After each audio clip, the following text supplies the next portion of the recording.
agora nós vamos, né, retomar aí a sessão de conferências, e eu, com muita honra, né, chamo aqui ao palco o meu amigo Jarles Salviano, já está aqui do lado, vai proferir palestra intitulada O Olho da Mosca, a antinomia do conhecimento na filosofia da natureza de Schopenhauer. Eu quero agradecer de novo ao Grupo Apoiando pelo convite, gentil convite para a participação do evento, parabenizar a turma, né, por mais essa realização, o Gustavo, Daniel, a turma toda. Né. Pois bem, eu queria, antes de iniciar, falar alguma coisa sobre o título que eu propus, né, na minha apresentação, O Olho da Mosca. Inicialmente tinha pensado em não fazer essa observação, mas tendo em vista que essa observação não toca diretamente o ponto principal da minha apresentação, que é o conceito de tempo de Schopenhauer, o conceito de temporalidade de Schopenhauer, a sua antinomia do conhecimento, que surge no seu conceito de temporalidade, e alguns momentos na história da metafísica em que aparecem, antes de Schopenhauer, a solução que Schopenhauer encontra, a mesma solução que Schopenhauer encontra para a sua antinomia do conhecimento, oriunda desse seu conceito de temporalidade. Apenas aponto, né, de forma simplória, apenas aponto outros dois exemplos que na história da metafísica surgem, né, antes de Schopenhauer,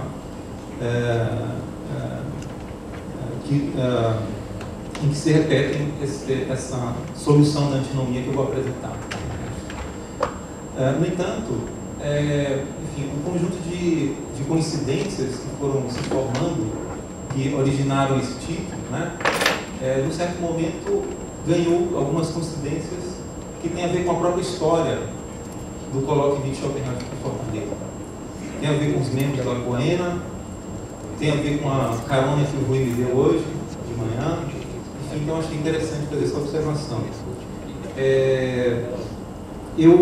Naturalmente, o título tem a ver com a passagem importante do início do Mundo com Vontade de Apresentação, a obra magna de Schopenhauer, parágrafo 7 do primeiro livro, né, em que Schopenhauer diz o seguinte: a massa originária passou por uma longa série de mudanças antes que o primeiro olho pudesse se abrir.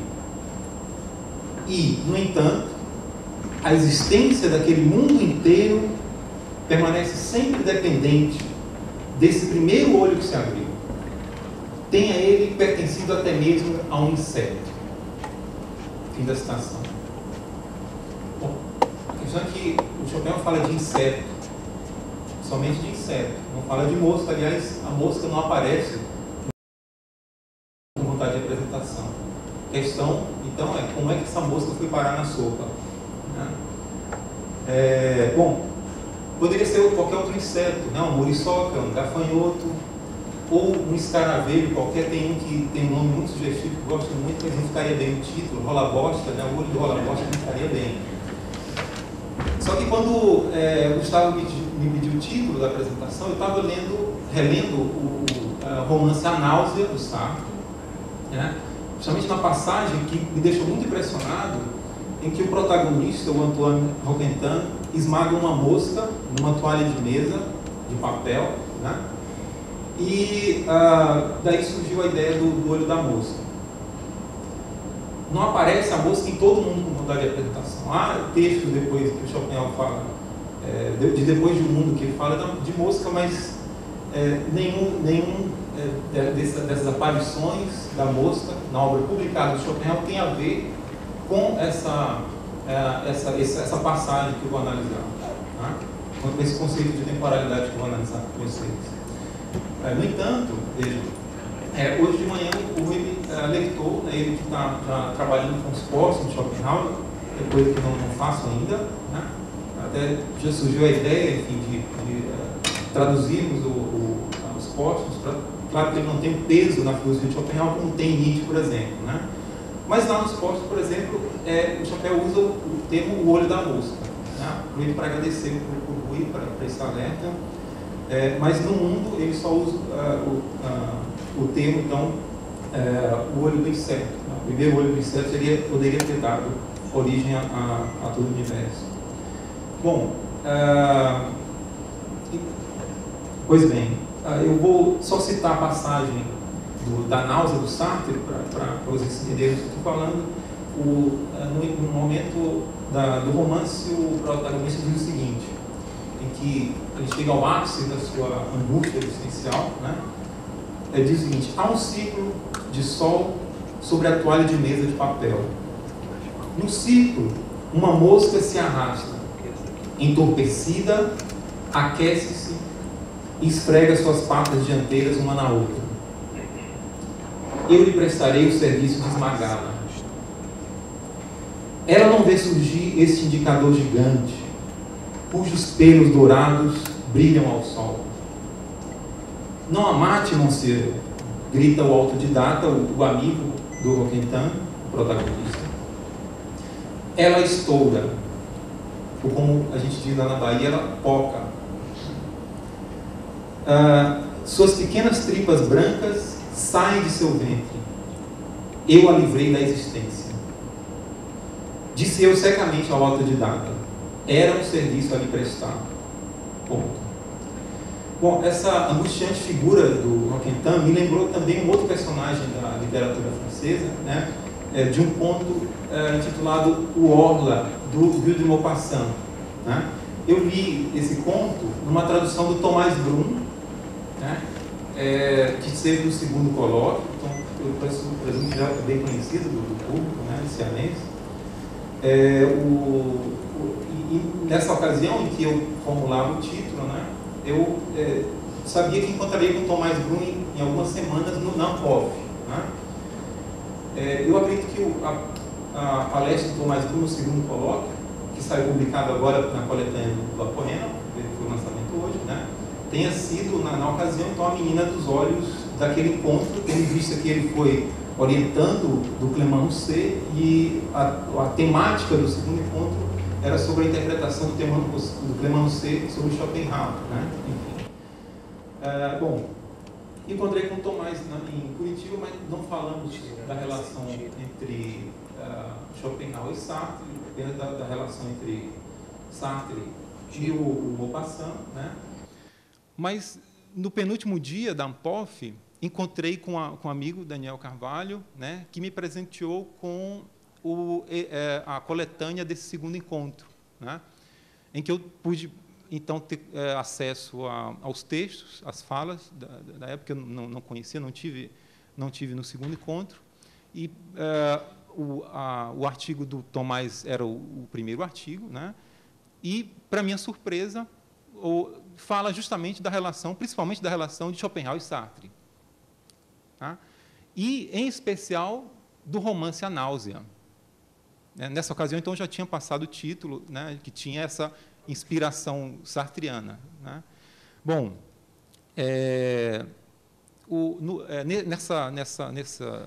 nessa apresentação do Tomás, nesse texto do Tomás, né, o Tomás analisa, então, a interpretação do Clément Housset do Schopenhauer, e o Clément Housset afirma, num certo momento, que o romance A Náusea poderia ser um romance de juventude do Schopenhauer. Né? Então, apesar do esquecimento na França, né, disse o Tomás Brum, nessa apresentação da filosofia schopenhaueriana, né, conforme o estudo do Alexandre Bayot, analisado pelo Tomás, né, pode-se perceber em A Náusea a marca da estética schopenhaueriana. Né? A arte como supremo desabrochar e acabamento do existente. Né? Contudo, é na faticidade do existencialismo que o Housset percebe reflexo do que ele chamou de filosofia do absurdo, de Schopenhauer, como afirma o Clément Housset no seu texto A Antinatureza, né, que eu cito aqui através do Brum, está na coletânea do Apoena, do segundo encontro. A faticidade, diz o Clément Rosset, no existencialismo foi sempre tributária de uma filosofia do absurdo secretamente herdada de Schopenhauer. A faticidade angustiante, que dá náusea, denunciada na existência pelos filósofos existencialistas, não significava jamais uma ausência de natureza, mas sempre a presença de uma natureza absurda. O herói de A Náusea tinha uma cólera contra a contingência e uma exigência imperiosa de finalidade. Fecha aspas.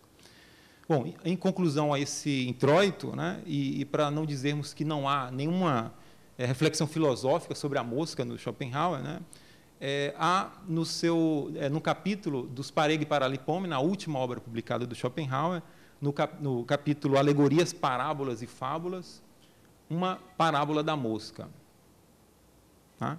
Diz o seguinte, que lembra muito, né, essa mosca da náusea de Sartre, né, que aquece-se, né, indiferente, aquece ao sol, indiferente ao ameaçador gigante que a espreita. Vejam, Schopenhauer, abre aspas, deveríamos tomar a mosca como o símbolo da insolência e da impertinência. Pois, enquanto todo animal tem medo e foge para longe do ser humano, mais do que de qualquer outra coisa, ela, a mosca, pousa em seu nariz. É a parábola da mosca de Schopenhauer. Bom, para lembrar outro importante livro da cultura ocidental, O Mundo como Vontade de Representação também apresenta seu Gênesis e seu Apocalipse. A diferença está em que, para Schopenhauer, no lugar do princípio teológico, o céu e a terra principiam com o abrir do olho de um inseto. Na reflexão sobre a ascese, são os últimos momentos do seu livro, em que a perfeita negação da vontade do asceta conduz à completa nulidade do mundo humano, Schopenhauer lembra que a generalização desse fenômeno, da negação da vontade pelo asceta, da negação da vida feita pelo asceta, com a generalização desse fenômeno, então, com a absoluta supressão do gênero humano, pereceria também toda a natureza. Eu cito Schopenhauer, O Mundo com Vontade de Representação, após o exposto no segundo livro de O Mundo, sobre a ligação de todos os fenômenos da vontade, acredito poder assumir que, com o fenômeno mais elevado da vontade, também o mais abaixo dela seria abolido. O fenômeno mais elevado, o homem, né, com a abolição dele, o mais abaixo também seria suprimido. Ou seja, o mundo animal. Do mesmo modo que a penumbra também desaparece ao desaparecer a plena luz do dia. Já sabemos que o tempo empírico, de acordo com o idealismo transcendental kantiano, resgatado e modificado por Schopenhauer, é uma ilusão do intelecto, ou ilusão do entendimento. Essencialmente, segundo Schopenhauer, vivemos o presente contínuo. Na essência, vivemos o que os escolásticos chamavam de nunc stans, o presente contínuo. O mundo não está menos em nós do que nós nele. É um erro, na perspectiva do Schopenhauer, tentar pensar o secundário, o fenômeno, sem o primário, o sujeito. Ao defender, portanto, a correlação entre sujeito do conhecimento e objeto conhecido, Schopenhauer combate o que seriam para ele os dois equívocos epistemológicos, duas posturas extremadas. Em primeiro lugar está o idealismo absoluto, como o de Fichte, por exemplo, que parte da realidade substancial do sujeito e, são palavras do Schopenhauer, faz o objeto ser produzido ou tecido fio a fio a partir do sujeito. Né? E eu tenho o outro extremo dessa aracnídea postura do Fichte, do idealismo, que consiste no materialismo, que parte da matéria, do objeto, e faz o sujeito ser dela derivado, ou dela dependente. No entanto, censura Schopenhauer, não se pode pensar o objeto sem o sujeito. Diz ele, sóis e planetas, sem um olho que os veja e um entendimento que os conheça, até se pode dizê-los em palavras, mas não são, mas estas são, para a representação, uma contradição em termos, ferro, madeira, né, sideroxilon, diz o neologismo grego criado pelo Schopenhauer, é um ferro-madeira, é uma contradição em termos.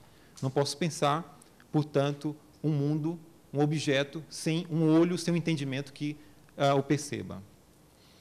Então, deparamos, então, com um paradoxo que foi apontado, então, nessa citação inicial, que é o mote da minha apresentação, diz o Schopenhauer, parágrafo 7 do mundo, no tempo, qualquer estado da matéria mais complexamente organizado deve ter sido precedido de um mais simples.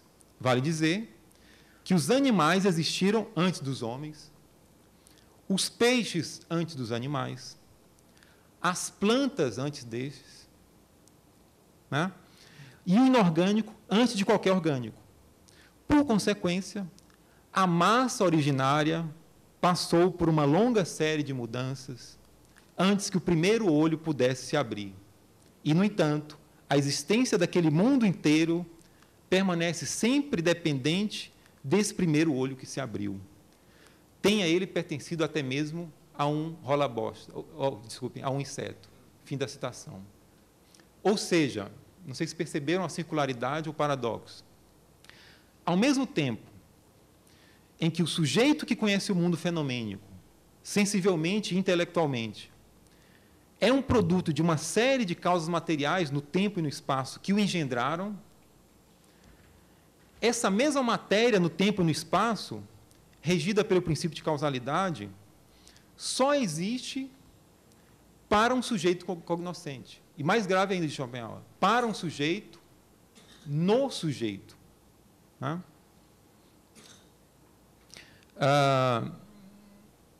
Que sujeito esse que, através da sensibilidade do intelecto, é o produtor desse mesmo mundo, com seus sóis e via-lácteas. Tá? Há, portanto, aqui uma circularidade, um paradoxo. Solução encontrada pelo filósofo, para isso que ele chamou de antinomia da faculdade de conhecimento, tá? É que no mundo, diz o Schopenhauer, no mundo visto por dentro, do lado da vontade, não existe verdadeiramente a temporalidade e a espacialidade. E, portanto, a materialidade. No mundo como vontade, não faz sentido falar de tempo, espaço, causalidade, portanto, materialidade. Que só tem sentido no mundo como representação. Somente tomado do ponto de vista do fenômeno, o sujeito é um produto. Do ponto de vista da vontade, por dentro, ele é o portador, né, o träger, diz o Schopenhauer, de toda essa realidade. Podemos concluir, então, disso, que, citação de Schopenhauer, sem esse olho, isto é, fora do conhecimento, também não havia antes tempo algum. Por conta disso, o tempo não possui começo algum. Mas todo começo está nele, no sujeito que conhece. E, como é a forma mais universal da cognoscibilidade, a qual tem de se adaptar a todos os fenômenos por intermédio da cópula da causalidade, o tempo, com o primeiro conhecer, também está presente com sua infinitude completa, em ambas as direções, passado e futuro. Fim da citação. O que era, pois, o mundo anteriormente ao surgimento do tempo e do espaço? Podemos perguntar. A resposta de Schopenhauer era somente vontade. Antes do tempo e do espaço, da causalidade, da matéria existirem, o mundo era só vontade. Não se pode pensar numa história da vontade, ou numa cadeia causal, temporal, na qual houve, a partir de um determinado instante, a passagem da vontade para a representação. Não faz sentido perguntar sobre o antes e o depois do mundo como vontade. Ou por que ela não permanecera eternamente vontade, sem precisar se objetivar no mundo como fenômeno? Ou ainda, quanto tempo permanecera o mundo apenas vontade, antes que surgisse aquele primeiro olho, e com ele, todo mundo como representação? Esse mesmo expediente, essa mesma saída, né, o Schopenhauer utiliza em outros momentos da construção do seu sistema, como, por exemplo, no conhecido paradoxo de Zella, que aponta para o problema de considerar o cérebro como a sede do conhecimento. Isso eu tenho principalmente no Schopenhauer, da segunda edição de O Mundo, já a partir do seu ensaio sobre a vontade na natureza, de 1836, um Schopenhauer mais fisiologicista, né, que não tem nenhum pudor em dizer que o conhecimento é uma coisa que se dá no cérebro, que o entendimento e a razão são faculdades cerebrais, né? Bom, e a gente pode perguntar, pois, sendo o cérebro matéria, como poderia ser a origem de todo o mundo material no tempo e no espaço? Né? A resposta de Schopenhauer é a mesma que ele utilizou aí no início do primeiro mundo. Olhando do ponto de vista da representação, então o sujeito é, de fato, material e é um produto de uma cadeia de causa e efeito que o conduziu à sua existência. Mas, do ponto de vista da vontade, essa contradição, esse paradoxo desaparece. Não faz sentido pensar, né, nesse surgimento do sujeito a partir da vontade. Não existe a temporalidade na vontade. Bom, ao fim desse trajeto, o Schopenhauer se permite até mesmo uma extravagância, veja, ainda no livro 7 do Mundo, né, mostrando que o imaginário mítico do Ocidente já ofereceu elementos para pensar a concepção do tempo, estabelecida por ele em Um Mundo com Vontade de Apresentação. Cito Schopenhauer: quem aprecia interpretações mitológicas pode considerar como descrição do momento aqui exposto, isso tudo que acabou de ser dito, né, sobre o olho do inseto, de aparecimento do tempo, destituído de começo, o nascimento de Cronos, o mais jovem dos titãs, que, tendo castrado seu pai, cessa as produções cruas do céu e da terra, com o que a raça de deuses e homens povoa agora o cenário. Fim da citação. Pois bem, então vou apontar para dois exemplos na história da metafísica em que essa mesma argumentação do Schopenhauer já existia. Tá? Então é interessante perceber que tais aspectos da metafísica schopenhaueriana não são uma novidade no cenário filosófico do Ocidente. Já vemos em Santo Agostinho, nas Confissões 11, ainda que no âmbito de uma metafísica transcendente e teológica, né, o que não é o caso de Schopenhauer, e antes dele no Timeu platônico. O Agostinho diz o seguinte nas Confissões 11, na 11ª das Confissões, pergunta ele: que fazia Deus antes de criar o céu e a terra? Se estava ocioso e nada realizava, por que não ficou sempre assim no decurso dos séculos, abstendo-se, como antes, de toda a ação? Todo o passado e futuro são criados e dimanam dele, que sempre é presente.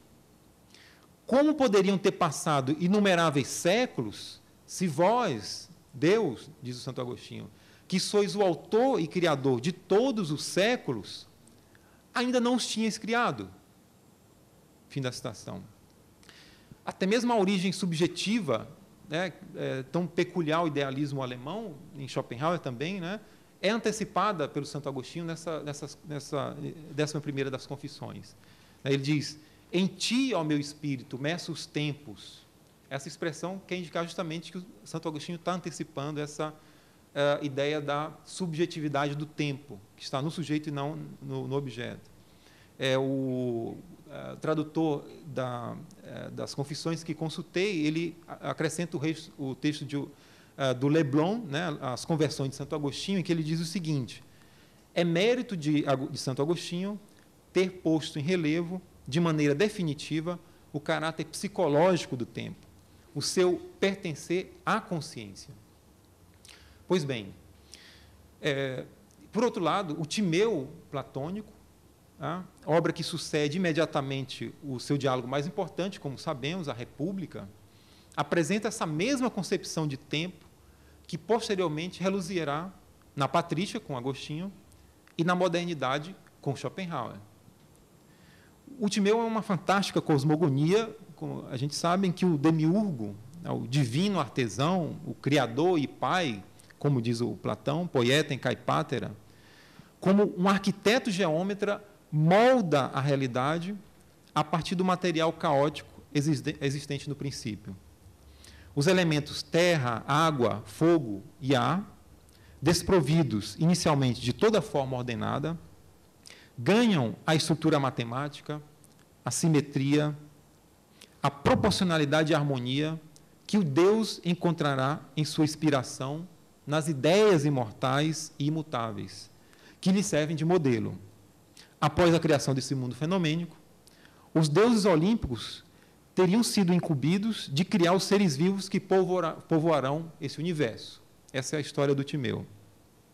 E o fizeram com a mesma destreza com que o demiurgo cuidou antes de sua obra, imitando-o em sua maestria.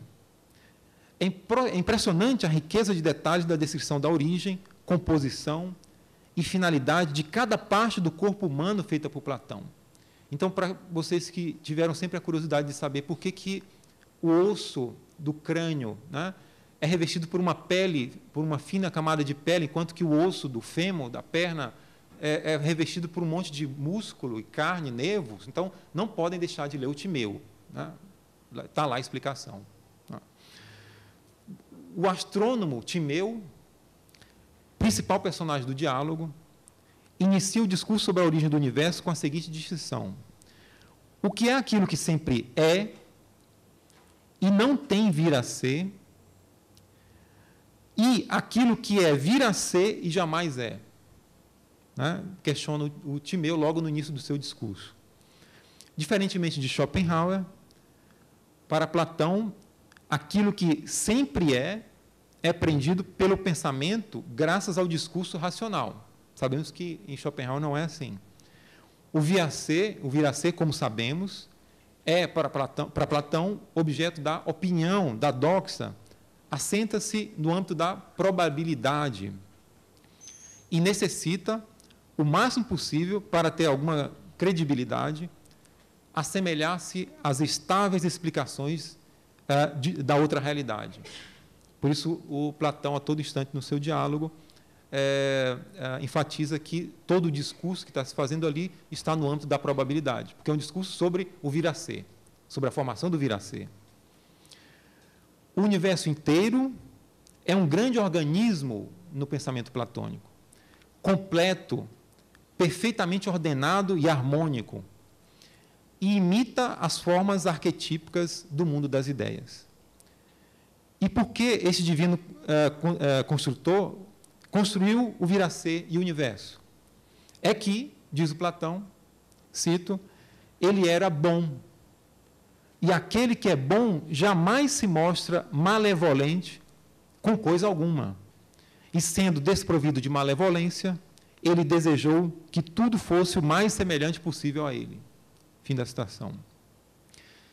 E se perguntarmos, como fizemos em relação a Santo Agostinho e Schopenhauer, quanto tempo permaneceu Demiurgo em sua solitária convivência com um mundo caótico sem forma? Teremos como resposta a categórica sentença apresentada pelo Timeu platônico. Uma longa citação, né? Diz o Platão: simultaneamente a criação do universo, o Platão usa o termo Urano, né, que pode ser traduzido por céu, mas no contexto significa universo. Simultaneamente a criação do universo, ele concebeu a produção de dias, noites, meses e anos, os quais não existiam antes do universo, Urano, antes do universo ter sido gerado. Todos eles são porções do tempo. E foi, será, são formas do tempo que foram geradas. Noções que utilizamos incorretamente ao nos referirmos ao ser eterno. De fato, dizemos que é, ou foi, ou será, né?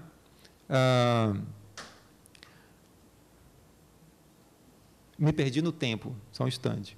Ou será, quando, segundo o discurso verdadeiro, apropriado, somente é o termo apropriado.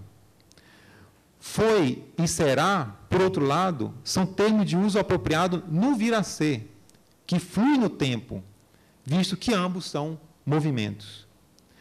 Mas não diz respeito ao que é sempre imutável em sua uniformidade, tornar-se mais velho ou mais jovem no decorrer do tempo, nem jamais ter se tornado tal, nem ser assim agora, nem estar na iminência de o ser doravante, nem, em geral, estar sujeito a qualquer das condições que o vir a ser vinculou às coisas que se movem no mundo dos sentidos, sendo elas formas geradas no tempo, o qual imita a eternidade e circula de acordo com o número. Fim da citação.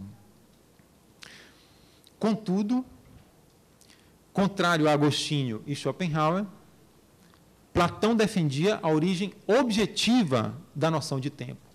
Foi criada, mas é objetiva a temporalidade. Diz ele, novamente, outra citação, tais como são as coisas, a visão do dia, da noite, dos cursos periódicos de meses e anos, conduziu à invenção do número e nos proporcionou não só a ideia de tempo, como também recursos para a investigação da natureza do universo.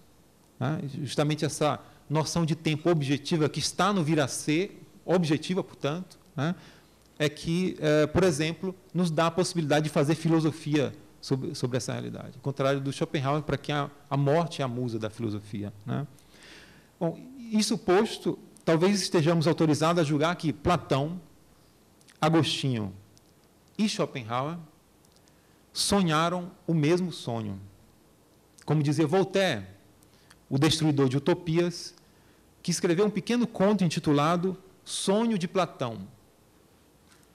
Neste escrito, singularmente irônico e irreverente, o pensador francês ridiculariza a utopia do universo perfeito, criação de uma divindade supramente boa, a de Platão. Ele diz, o Voltaire, Platão sonhava muito, e não menos se tem sonhado até agora, diz o Voltaire, no início desse conto, o sonho de Platão. Ali, no conto voltairiano, é narrada uma discussão entre os deuses, uma querela entre os deuses a respeito da criação de cada um deles. Se lembram, se vocês se lembram, no Timeu, então, depois do Demiurgo ter criado o universo, então os deuses ficaram incumbidos de povoar esse universo com seres vivos. Aí diz o Voltaire no conto, é uma sátira, um dos deuses falando para o outro, estou muito satisfeito com os teus carneiros, as tuas vacas e as tuas galinhas, mas, francamente, não vou muito com as tuas cobras nem com as tuas aranhas. As tuas cebolas e alcachofras são excelentes, mas não concebo qual foi a tua intenção ao cobrir a terra de tantas plantas venenosas, a menos que tivesse o desejo de envenenar seus habitantes. Fecha aspas. E sobre a criação do homem, a crítica do Voltaire não é menos mordaz, diz o Voltaire, faço uma citação do conto, diz ele, parece-me, por outro lado, ainda é um Deus falando com o outro, se queixando ao outro da criação, parece-me, por outro lado, que formaste umas 30 espécies de macacos, muito mais espécies de cães e apenas 4 ou 5 espécies de homens. É verdade que deste a esse último animal, o homem, aquilo a que chamas razão. Mas, para te falar com toda a sinceridade, essa tal razão é demasiado ridícula e muito se aproxima da loucura. Parece-me, aliás, que não fazes grande caso deste animal de 2 pés, visto lhe haveres dado tantos inimigos e tão pouca defesa, tantas doenças e tão poucos remédios, tantas paixões e tão pouca sabedoria. Pelo que se vê, não queres que fiquem muitos desses animais sobre a face da terra. Pois, sem contar os perigos que os expões, arranjaste de tal modo as coisas que um dia a varíola arrebatará regularmente todos os anos a 10ª parte dessa espécie. E a irmã dessa varíola envenenará a fonte de vida dos 9/10 restantes.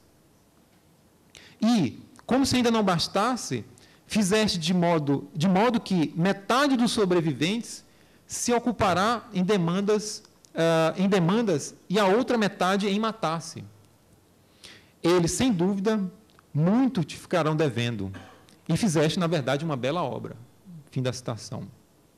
Ao fim, e concluo, com a intervenção do demiurgo, que procura apaziguar a contenda, o Voltaire conclui então, no conto, né, com o golpe fatal no coração do orgulho idealista.